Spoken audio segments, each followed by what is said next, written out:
Ini udah mulai belum sih? Belum ya? Udah mulai. Oh, udah tadi? Iya. Tinggal potong Oke doang. guys, selamat datang kembali di Doseng Podcast. Doseng Podcast, mantap. Doseng Podcast ini semua orang boleh berbicara. Kan sekarang lagi rame tuh, Ya. laki-laki tidak berbicara katanya. Tak berbicara. Tak berbicara. Lelaki tak berbicara. Itu dari mana sih awalnya? Dari POV sudut pandang bapak-bapak kayaknya yang stres sama kerjaan. Bukan TikTok standar nggak sih? Gak tahu sih gue. Tahu. Tapi Iya. itu tanpa sadar itu kita lakuin sebenarnya loh. Kadang kan kita capek nih macet, kita berhenti dulu beli minum beli 500 kita duduk dulu. Kadang orang kan diem doang. Iya. Karena bengong aja. Iya, karena me time-nya laki-laki itu sebenarnya kayak gitu loh. Lagi gitu. Iya, kalau cewek kan wah jalan-jalan kemana. Kalau cowok kan biasanya Iya, nah. cukup begitu diem, gak usah diganggu, udah. Nah itu di Doseng Podcast semua orang bisa berbicara. Nah guys, ini gue lagi bareng sama teman gue. Beliau, gue kenal sama beliau di sekolah pecahkan. Sekolah pecahkannya Panji.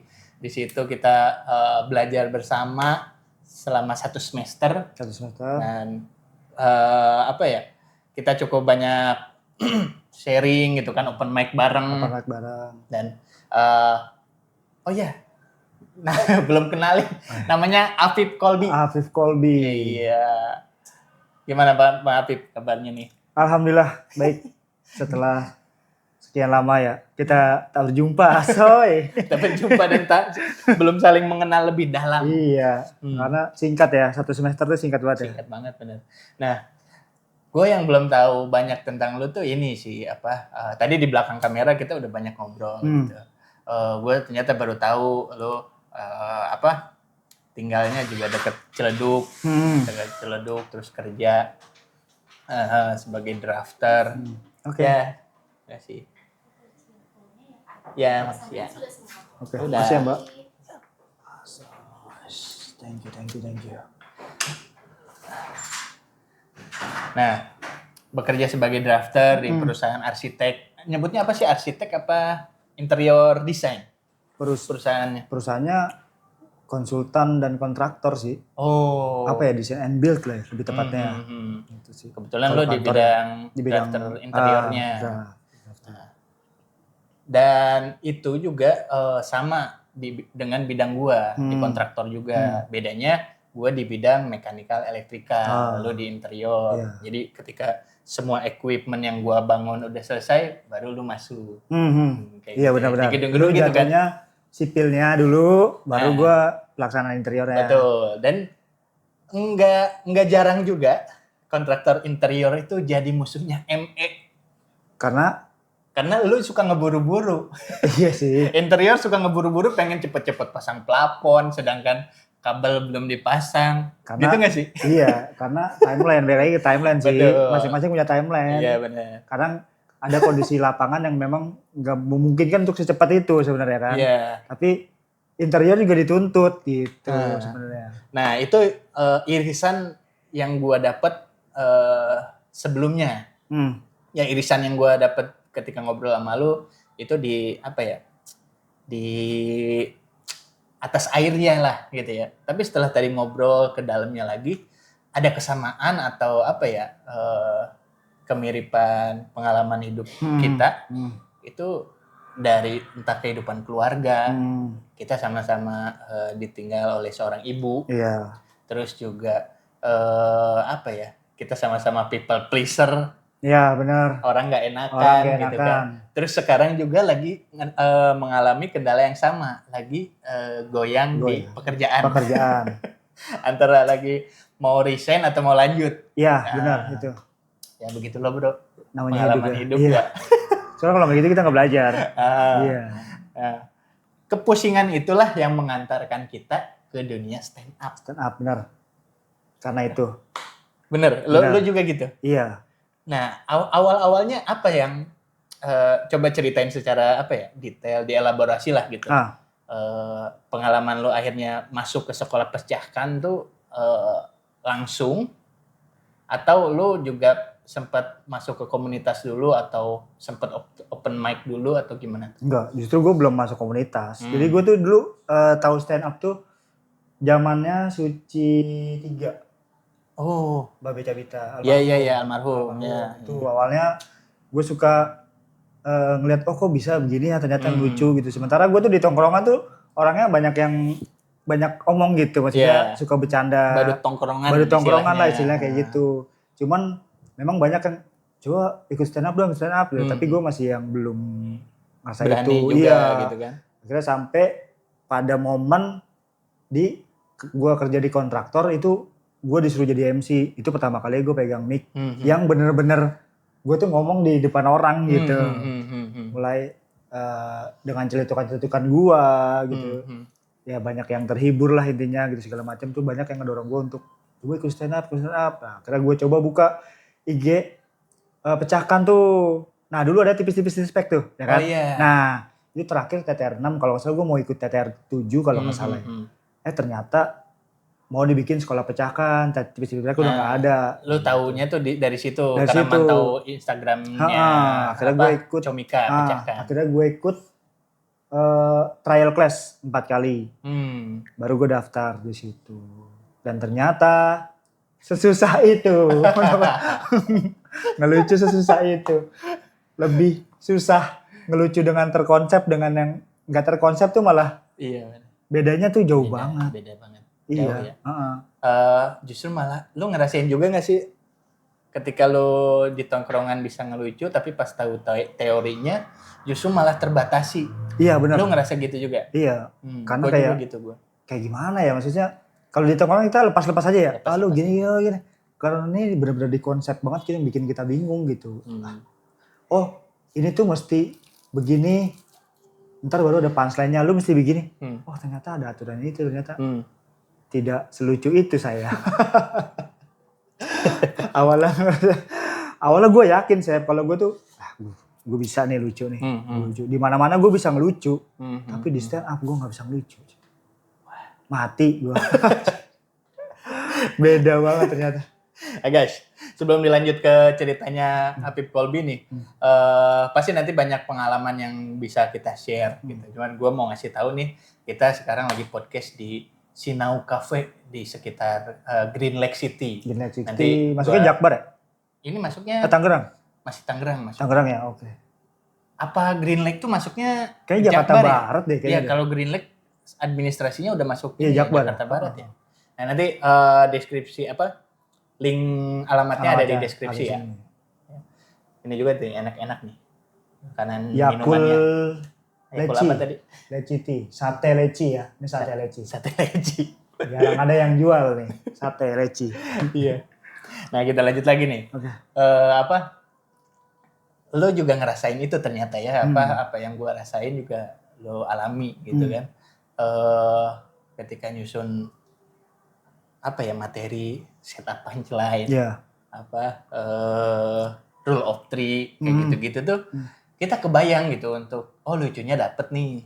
Cuman masalahnya tuh penulisan kalimat efektifnya tuh kayak gimana, delivery-nya kayak gimana, itu yang jadi PR banget nggak sih? PR banget sih sebenarnya, yang paling PR mungkin delivery-nya ya, itu PR banget sih. Lu mau nulis sebagus apapun kalau delivery-nya nggak lucu ya. Bener. Iya, maksudnya cara untuk dapetin relate penonton itu yang kita susah gitu. Iya. Ketika penonton udah bilang relate nih, misalkan nih kayak gue nih, jadi drafter tuh nggak gampang. Nah kan pasti untuk ngebawa itu pasti penonton nggak gampang. Emang drafter apaan ya? Drafter apaan? Iya, harus kita jelasin dulu. Iya, atau enggak kenapa orang yang misalkan yang udah tahu drafter apa, misalkan kenapa kok nggak gampang sih gitu. Nah untuk dapetin relate penonton itu yang kita susah sebenarnya. Benar-benar. Kita harus ngejelasin juga, relate-nya juga harus dapet gitu. Padahal yang kita jelasin orang lain belum tentu jelas juga kan. Itu yang susah sih sebenarnya. Iya, nah waktu di kelasnya Cing David gue masih ingat tuh, beliau juga nyampein quote dari beberapa seniornya bahwa stand up itu 20% penulisan, 80% delivery. Tapi ada juga yang bilang penulisan 10%, 90%. Ada juga yang kayak gitu. Tapi porsi gedenya justru di delivery. Delivery itu dia. Susah banget sih emang. Nah, apa ya? Open mic dah. Open mic yang kita alami itu kan sesuatu yang baru ya buat kehidupan kita ya. Iya, baru banget sih. Kita nggak pernah di depan orang ngelucu gitu ya. Oke, mic. Kapan pertama kali lu open mic dan apa momen yang paling lu inget di situ? Pertama kali gue open mic itu justru di Markas Comika. Itu yang kita masih belajarin setup punchline, materi. Itu kita coba bawain dulu di open mic Markas Comika. Yang pertama kali. Dan yang paling gue inget mungkin karena gue belum begitu menguasai tentang setup punchline yang benar-benar gitu. Jadi gue kayak pakai jokes kodian gitu nggak sih? Kayak gimana ya? Oh iya. Kalau orang Betawi itu kan apa-apa E. Iya, Nah itu lu pakai itu ya memang pecah. Cuman kalau nggak original. Iya, dan kalau dibawain sekarang juga kayaknya nggak bakal kena sih. Udah nggak relate. Udah nggak relate itu udah hal yang menjadi umum gitu. Tapi kalau open mic komunitas itu pertama kali gue di Jogja dan belum lama gitu. Belum lama iya, ini. lu cerita kemarin lagi liburan sama pacar lu ke sana dan akhirnya open mic di sana di Jogja. Ini markasnya Mas Pras ya? Iya benar. Nah, Mas gitu. Pras. Iya, dan itu gue nggak bawain materi gue, tapi gue bawain materi keresahan gue. Nah, brengseknya orang komik, anak-anak komik, kalau ada dengerin cerita ini di kepala gue nih, premis bagus lagi. Iya. Teman kita susah buat nyusunnya gitu. Iya benar. Bahkan kalau kata MC-nya aja tuh kepanjangan mas ceritanya itu tuh udah jelas. Pokoknya masnya kaya aja. 4,5 juta ke Jogja doang, mending ke Singapura tadi. 4,5 juta 3 kali beli tiket 2, 6 tiket. Aduh. Gak apa-apa, insya Allah keganti ya. Insya Allah keganti. Tapi dari situ kan dapat materi. Paling nggak ya dapat premis yang bisa ditulis. Mantap. Nanti langsung bikin show bro. Amin amin aja. Dulu ya. Ya, amin dulu lah. Apalagi masih belajar ngelucu.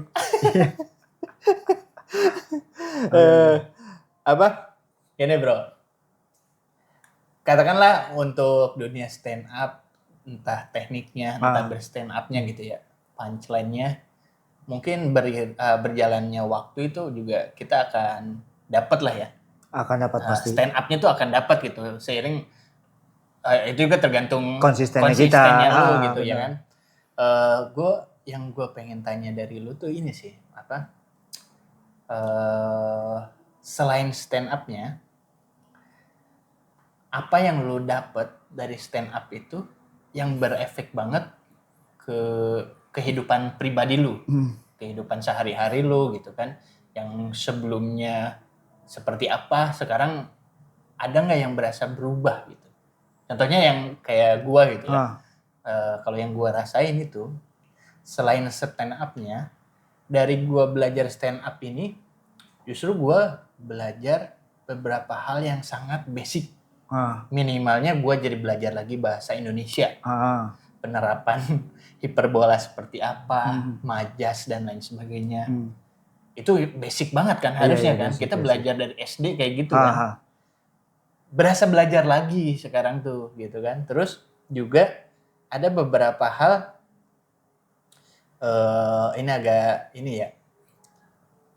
hal-hal yang psikologi gua juga terbantu dengan ini. Entah gua jadi mahir untuk main mapping, entah masalah atau entah ide gua terbantukan tuh dengan teknik stand up ini, teknik penulisan di stand up ini. Nah, lu ada nggak hal-hal yang kayak gitu yang lu rasain gitu? Kalau apa yang gue rasain pun itu gue rasain sebenarnya. Tapi kalau gue lebih ke dari stand up ini itu ngejadiin gue buat kayak gue tuh nggak boleh mandang sesuatu hal tuh dari satu sudut pandang aja. Iya betul. Jadi kayak setiap orang pasti punya masalah, punya ujiannya masing-masing kan. Di situ gue belajar kayak gue ditinggal bokap, tinggal nyokap gitu. Maksud gue itu kan hal yang apalagi tinggal nyokap tuh itu buat gue dalam hidup gue tuh titik terendah gue gitu. Tapi dari situ mau sampai kapan sih kita dibawa terus gitu kan, pasti ada hal lah dari stand up itu gue belajar untuk memandang sesuatu hal pasti ada hikmah di balik itu dan gue harus lihat dari sudut pandang yang lain. Itu yang paling gue ambil manfaatnya, belajar untuk damai dengan keadaan gitu. Nah itu lo sedikit ini ya, maaf ya, sedikit gue dalemin, lu seterpuruk atau semeratapi apa waktu lu ditinggal nyokap? Terakhir nyokap? Iya, nyokap. Pokoknya terpuruk banget karena gue ditinggalnya tuh dalam keadaan gak siap gitu ya. Semua pasti gak siap ya. Semua gak siap sih pasti. Enggak, maksudnya gak ada yang tiba-tiba orang tua gue meninggal seminggu lagi, gak ada bro yang gitu. Gak ada sama sekali. Gak ada yang siap bro. Cuman ini mendadak banget tanpa ada tanda-tanda sedikit pun, itu yang bikin gue terpuruk. Itu sih yang iya. Jadi itu bikin gue down banget, sedown-downnya gitu. Tapi kalau misalnya kita ke psikolog kan biar mahal ya. Tapi dengan stand up itu gue bisa ketemu teman-teman baru dengan sudut pandang mereka. Gue bisa, oh iya bisa ya nih kita ngeliatnya jangan sisi. Kalau kita ngeliat satu sisi aja tuh kayak ya kita udah meratapi, tapi ketika lu bisa komentarin hidup gue berarti ada POV lu yang positif ke gue, itu kan bisa gue ambil juga. Betul, ada yang negatif juga. Iya gitu-gitu kan, maksud gue itu yang paling bisa gue ambil. Ngebantu banget ya di kehidupan kita ya. Buat psikologi diri gue sendiri tuh membantu banget. Justru lu merasa tersembuhkan? Tersembuhkan sih perlahan ya, maksudnya itu sih butuh waktu yang gak sebentar gitu. Cuman setidaknya gue bisa menerima itu semua, belajar gitu. Itu sih ngebantu banget. Nah, apa ya? Hal-hal gitu tuh juga gue lihat di komika lain, ya kan? Banyak kita temui komika-komika yang nasibnya seperti apa dulu, ya kan? Iya. Apa ya? Bahkan ada yang jauh dari kita lah, lebih parah lah. Iya, lebih parah, ya. ada pasti. Lebih parah. Tapi ya ternyata dari sebuah apa ya? Sebuah teknik penulisan, sebuah delivery, kita justru menemukan kebebasan itu. Iya. Kayak kita tadinya terpenjara di dalam diri kita, itu kita kayak nemu jalan gitu. Oh ini nih. Iya, nah kalau gitu misalkan kayak lu misalkan ke psikolog nih dengan keadaan lu terpuruk, gue yakin 100% lu gak bakal seterbuka itu sama psikolog. Pasti yakin ada borderingnya juga ya. Iya, pasti ada pagernya gitu. Tapi kalau misalnya stand up nih, lu lagi kesel, lu lagi sedih gitu. Maksud gue, lu bisa keluarin di panggung tuh, lu bisa marah-marah, tapi ya dengan ekspresi yang lu udah damai dengan keadaan lu gitu, maksud gue. Lebih murah, cuman modal 30.000 beli kopi, kita bisa ngeluapin semua. Psikolog kita bayar mahal loh. Cuman buat dengerin doang kan. Iya, jujur gue juga beberapa kali, 2 kali doang, 2 kali ke psikolog. Oh iya? Pernah ke psikolog, itu 400.000 bro. Anjay. 1 kali sesi. Emang ada sesi-sesi gitu ya? Ada, per sesinya 1 jam. 1 jam 400.000? Iya, 400.000. Mending lu bayar gue, Sep. Gue dengerin lu sejam bener. Lu mau ngomong sejam, gue dengerin. Oh 3 kali deng. Sekalinya pernah gue cobain pakai BPJS. Gak bayar? Iya, gak dari bayar. Halodoc? Iya dari Aldo. Terus? Cuman gue ngerasa khawatirnya ini kurang profesional gitu kan. Gue coba lagi yang lain. Memang ketika kita bayar tuh kualitasnya juga beda. Ya tergantung harga kan. Tapi memang cocok-cocokan sih balik lagi. Cocok-cocokan. Nah sekali gue cobain ngemplong tuh. Kedua kali juga gue cobain. Banyak yang gue dapet gitu. Itu sih kan kayak lebih ke apa ya, skill set kehidupan aja yang kita pelajari lagi di psikologi itu. Dan di pertemuan kedua gue ini, gue juga cerita gue sekarang berstand up. Oh iya. Nah justru psikolog gue ini juga mungkin apa ya, apa sih namanya tuh, subjektifnya dia, sudut pandangnya dia. Sudut pandangnya dia, kayaknya Mas lebih baik lanjutin aja di stand up-nya untuk ngobrol, atau itu kan juga sama katanya seperti journaling, menulis dan lain sebagainya. Cobain dulu sampai ada nggak nanti ketika Mas sudah berstand up, katanya ada nggak masalah psikologi itu yang masih muncul, baru nanti Mas konsultasikan lagi katanya. duit gitu lagi. ya, Dok. Iya, duit lagi. Tapi gue juga jadi kebuka, oh iya juga ya. Disitulah udah gue nggak ke psikolog dulu. Terus aja di stand up ini. Karena emang Tapi lu one on one? one on one. Oh. Satu ruangan ini gue sendiri 1 jam berdua doang cerita. Bercerita keresahan kita tuh apa, kesalnya apa, nggak sukanya apa, kita sama kayak di stand up. Iya. Nah, ini juga bukan berarti psikolog itu semua kayak gitu. Gua nggak tahu proses detailnya nanti seperti apa. Cuman mungkin gua di tahap gua itu masih screening kan. Masih screening nih masalah orang ini seperti apa, dan gua disaranin untuk berstand up aja dulu gitu.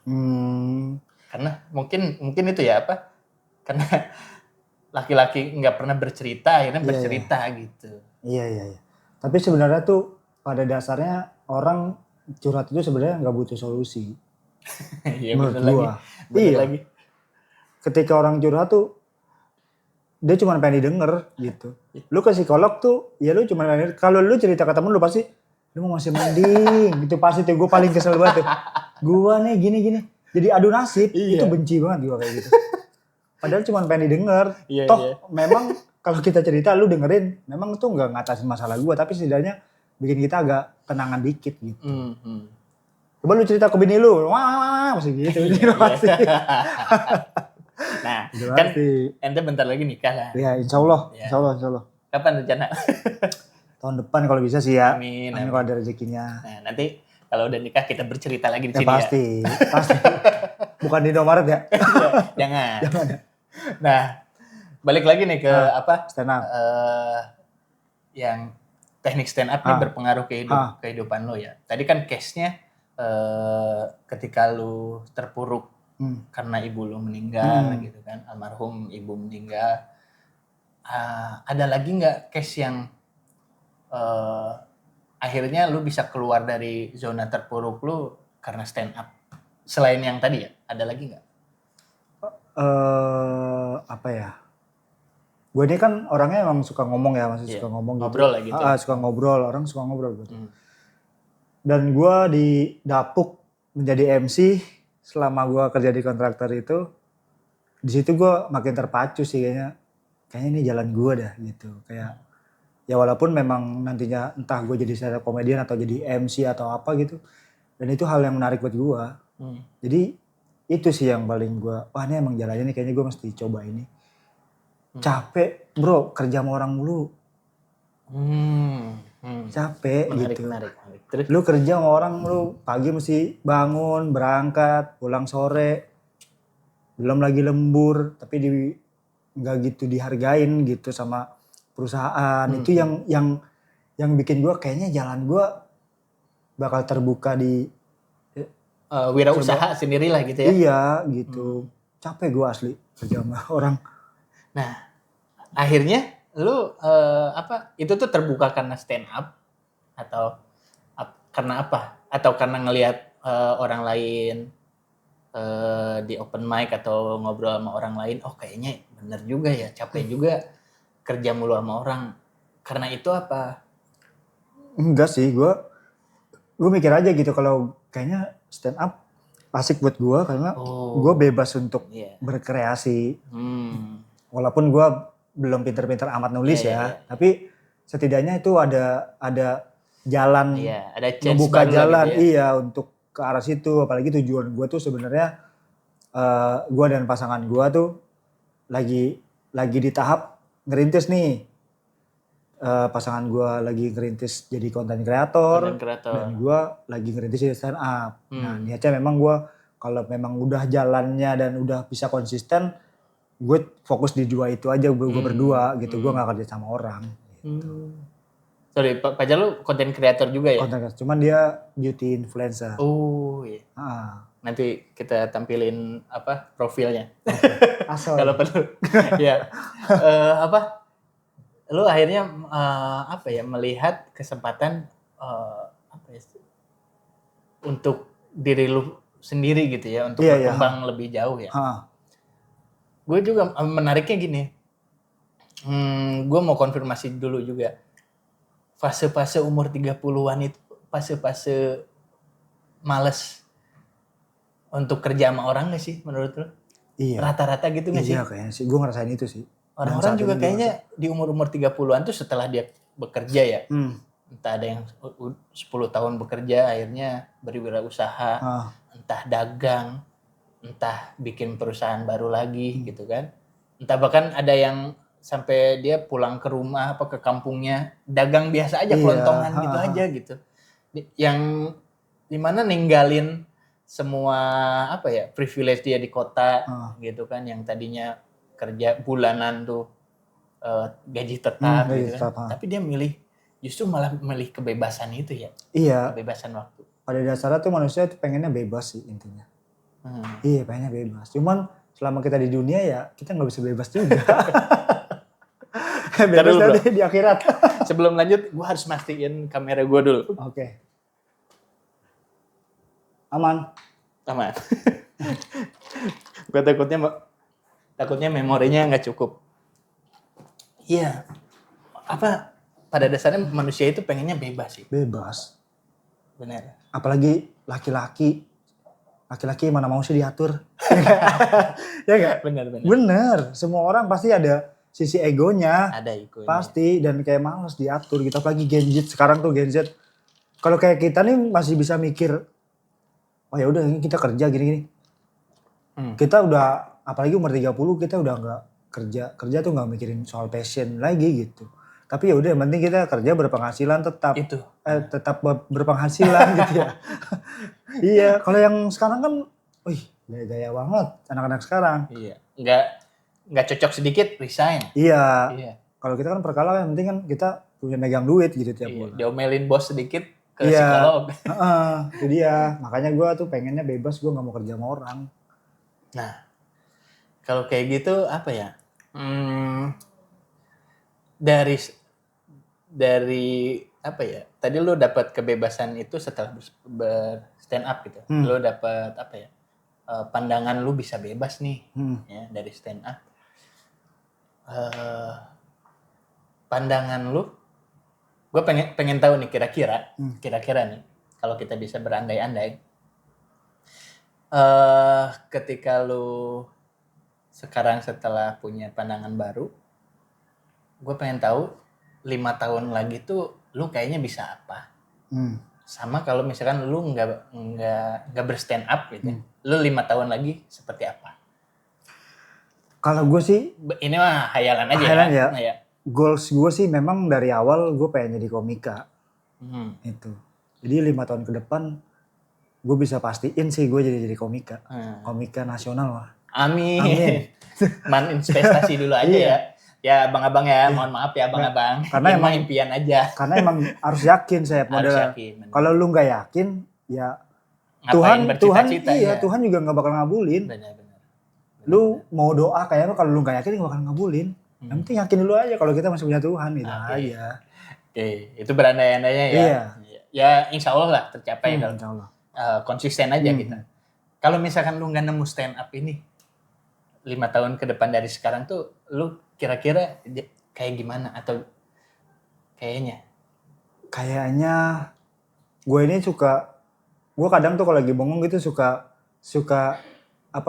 menghayal gitu bikin cerita lucu nih ini suka kayak gitu siapa tahu gue nggak stand up gue bisa lari ke hal-hal yang nggak jauh dari stand up gitu loh. Entah gue bikin sketsa atau apa gitu kan sama teman-teman komika. Iya. Sorry, sedikit agak gue geser pertanyaannya. Misalkan lu tadi kan kehidupan lu berubah setelah stand up. Iya. Iya kan, setelah nemu stand up dan lain sebagainya. Lebih katakanlah pandangnya lah. Ketika lu di titik nemu stand up itu, lu memilih untuk gue nggak mau stand up lah gitu. Lu masih tetap di kehidupan lu yang lalu itu. Kira-kira 5 tahun kemudiannya lu seperti apa? Gue pengen waktu itu ya. Gue sih pengennya buka sendiri sih, buka apa ya namanya ya kalau misalkan freelancer itu bukan freelancer ya. Freelancer gitu maksudnya gue buka konsultan atau sendiri gitu. Iya. Studio sendiri ya benar, studio sendiri. Gue dulu tuh mikirnya kayak gitu sebelum gue kenal stand up. berpikirnya kayak gitu. Iya, karena ya supaya orang kerja sama kita dan kita kerja sama orang. Iya. Iya. Ya, Bisa. gue sempat ngelamar gitu sebelum gue pada akhirnya menetapkan gue di bidang ini gitu. Gue pernah ngelamar di mana, bahkan jadi waiters pun gue pernah ngelamar, tapi gue diterima, tapi gue nggak ambil karena memang gue ngerasa gue nggak di situ gitu. Iya. Walaupun bisa gue kayaknya nggak di situ. Ya gue emang udah dasarnya gue dulu ngambil arsitek, gue kayaknya nggak bisa jauh-jauh dari lingkup itu. Gitu. Stand up ini ngegeser point of view orang tuh sejauh itu ya. Iya. Dari yang tadinya kaku tuh jadi luas gitu. Jadi luas. Jadi luas. Ya emang tadi yang lo bilang dari lo kerja di perusahaan konsultan desain, terus pengen buka usaha sendiri, itu kan udah dari turun menurun juga dari dulu polanya tuh emang begitu kan biasanya ya. Kayak gitu. Nah sekarang lu punya keyakinan untuk justru beloknya tuh jauh banget. Jauh banget. Gitu. Dan lu yakin seyakin itu ya kan? Yakin, gue harus yakin sih modalnya. Kalau nggak yakin ya nggak. Karena nih lu kerja ya kan, apalagi dengan perusahaan yang lagi goyang apa segala macam, pasti di balik itu ada nih kekecewaan lu sama perusahaan. Oh ternyata begini ya, anjir gaji gue dipotong apa segala macam. Itu hal-hal yang itu kan sebenarnya cuman bisa lu omongin di belakang kalau lu nggak stand up. Betul. Lu nongkrong begini sama gue lagi istirahat makan, bosnya anjing lo gini, misalnya gitu ya, misalnya masa gue gini doang dipotong, masa gue ini. Tapi di stand up tuh lu bisa keluarin itu sebebas itu. Bebas gitu. Itu ya. Iya. Dan kita nggak pernah tahu di penonton itu tahu ada yang ngerasain hal yang sama kayak juga, kita. Iya, jadi kayak oh iya bener juga ya. Akhirnya gue terwakilkan ya sama lu nih. Iya juga ya gitu. Siapa tahu bisa ngebuka pikiran mereka juga, bukan berarti untuk jadi stand up comedian, bukan. Tapi setidaknya dia oh berarti gue bukan di sini, gue kayak mesti resign deh cari tempat yang lebih baik gitu. Iya. Dan di stand up juga kalau lu ngobrolin soal kejadian lu tadi gitu ya. Mencak-mencak lah gitu istilahnya tuh. Juga tujuannya kan untuk diketawain gitu. Iya, bukan untuk diseriusin. Beda lagi kalau kita ngobrol sama teman kita di kantor juga kan, itu justru malah jadi memperbesar masalah sih menurut gue. Pasti. Iya sih. Menurut gue jadi memperbesar masalah, dan ya itu sih spesialnya ya stand up tuh. Iya, itu cukup menarik, kita bisa ambil posisi itu sudut pandangnya tuh lebih menarik gitu. Keren sih stand up tuh. Banyak banget merubah nasib orang. Ini kayaknya jalan hidup gitu. Karena kan dengan stand up gak mesti lu jadi stand up comedian. Betul. Lu bisa jadi apapun bisa gitu. Jadi penghulu juga bisa. Penghulu aja ada yang lucu kan tuh, yang lagi viral. Iya. Berarti kan dari stand up aja lucunya tuh bisa jadi penghulu. Apapun bisa. Jadi ustadz juga bisa. Bisa. Ustadz Wimar. Bahkan ustadz juga butuh humor. Butuh komen, kalau nggak gitu ngantuk dengerinnya. Iya. Ini banyak banget sih amal jariah yang kita kasih ke founder-founder. Iya. Ya kan? 5 orang kan founder-founder.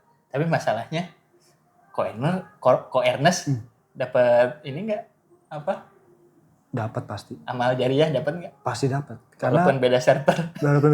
Itu pasti dapat ya. Iya, amin kok. Gua doain kok. Karena Bismillahirrahmanirrahim. Apa artinya? Dengan menyebut nama Allah. Nah, yang lagi Maha Pengasih, lagi Maha Penyayang, ya kan? Maha Pengasih. Nah, pengasih nih, Allah nih ngasih nih ke semuanya. Mau itu beda server Allah kasih. Cuman sayang nanti dulu.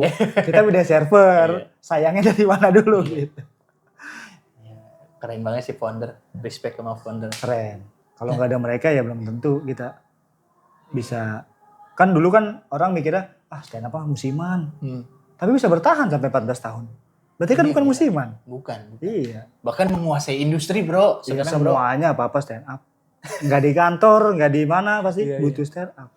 Kayak zaman-zaman ini nggak sih? Zaman-zaman waktu kita band meledak-meledaknya tuh. Zaman 2010-an tuh kan.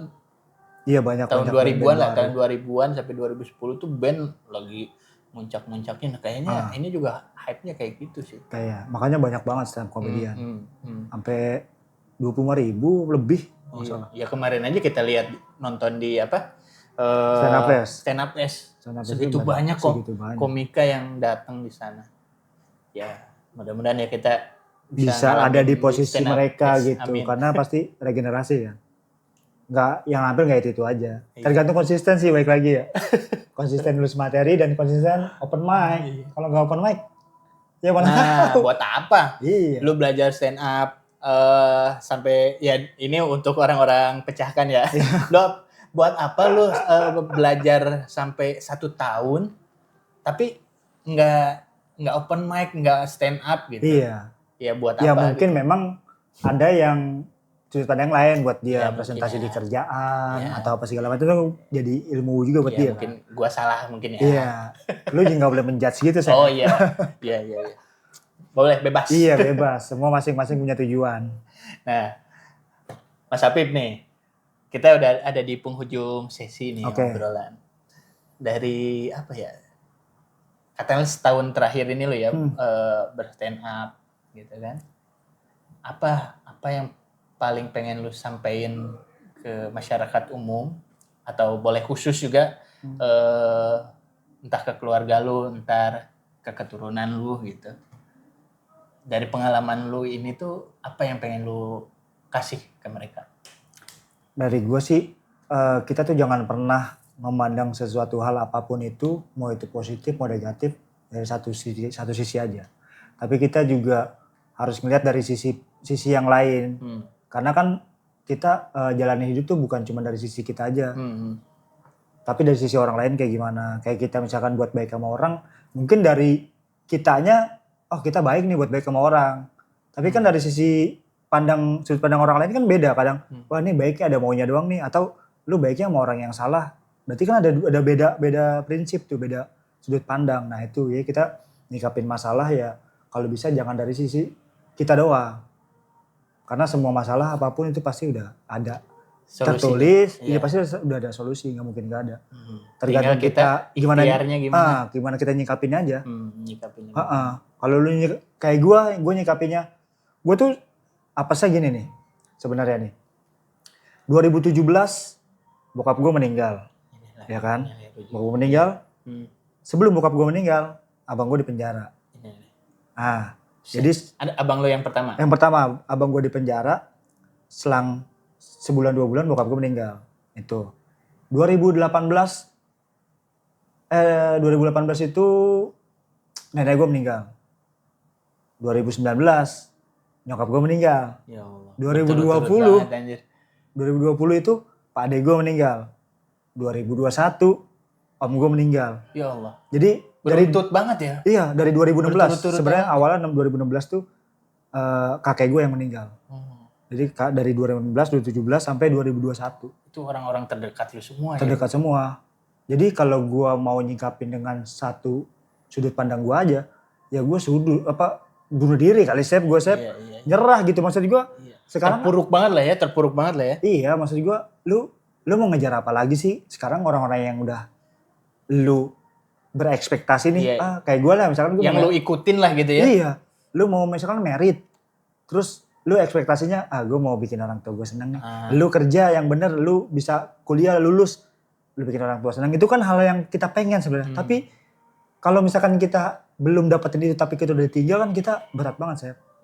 Nah itu kita harus cari sudut pandang lain buat kita nggak terpuruk terus-terusan gitu. Itu sih yang bisa gue sampaikan. Gokil.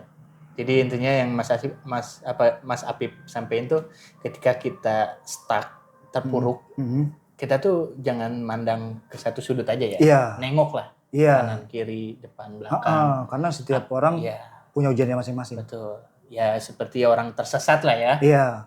Ketika kita tersesat di satu jalan ya kita harus cari jalan yang alternatif yang lain. Pasti ada jalan, nggak mungkin nggak pasti. Yakin gue. Walaupun kita nggak tahu prosesnya panjang atau enggak ya. Setiap orang pasti beda tuh prosesnya tuh.